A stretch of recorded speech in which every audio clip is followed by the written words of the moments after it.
Hello बच्चों, let's see the question. कह रहा है कि the partial pressure of CH3OH CO and H2 in equilibrium mixture for the reaction दे रखा है बेटा। इतना इतना है। किसका? CH3OH का 2 ATM है, CO का 1 ATM है और H2 का 0.1 ATM है। इतने टेम्परेचर पर 427 डिग्री सेल्सियस टेम्परेचर पर द वैल्यू ऑफ Kp पूछा गया है for the decomposition of CH3OH to CO and H2। Kp किसका पूछा गया है बेटा? हमें CH3OH का डीकम्पोजिशन के लिए। किसमें डिकम्पोज होगा बेटा? ये CO प्लस H2 में डिकम्पोज होगा। ठीक है, इसका बेटा हमसे पूछा गया क्या? पार्शियल प्रेशर है ना। इसका क्या पूछा गया बेटा? मेरा पार्शियल प्रेशर पूछा गया है। सॉरी, केपी पूछा गया, पार्शियल प्रेशर नहीं, केपी पूछा गया है। केपी क्या होता है बेटा? Equilibrium constant in term of pressure होता है। दैट इज पार्शियल मतलब partial pressure of product and reactant का रेशियो होगा बेटा, रेशियो बाय देयर स्टोइचोमेट्रिक कोएफिशिएंट। मतलब पार्शियल प्रेशर ऑफ CO आएगा, यहाँ पर पार्शियल प्रेशर ऑफ बेटा H2 आएगा, इसकी पावर 2 आएगा। ठीक है, इसका स्टोइचोमेट्रिक कोएफिशिएंट 2 है इसलिए।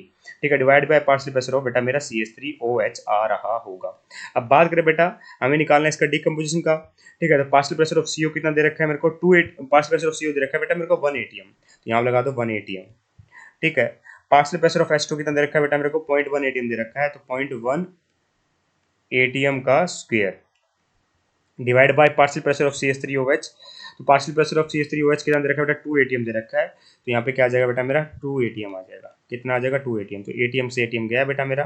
ठीक है, तो वैल्यू ऑफ KP कितनी आएगी बेटा मेरी? KP वैल्यू आएगी मेरी यहाँ पर। इसे सोल्व कर लेते हैं, बस यही आंसर हो जाएगा। 0.1 इंटू में 0.1 डिवाइड बाई 2 ATM का स्क्वायर है ना।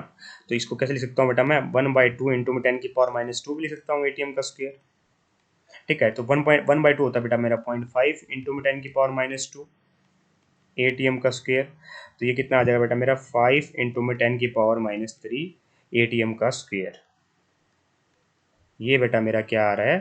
पार्शियल वैल्यू ऑफ Kp आएगा for the decomposition of CH3OH to CO2H2। तो ऑप्शन नंबर 4 परफेक्टली करेक्ट है। ध्यान रखना, decomposition of CH3OH to CO2H2 के बारे में पूछा है, ना कि इस रिएक्शन के बारे में पूछा है। ठीक है, इसके लिए पूछा गया है ना, इसलिए बेटा मेरा आंसर बिल्कुल सही है। ऑप्शन नंबर 4 परफेक्टली करेक्ट है। I hope you understand the answer. Thank you so much.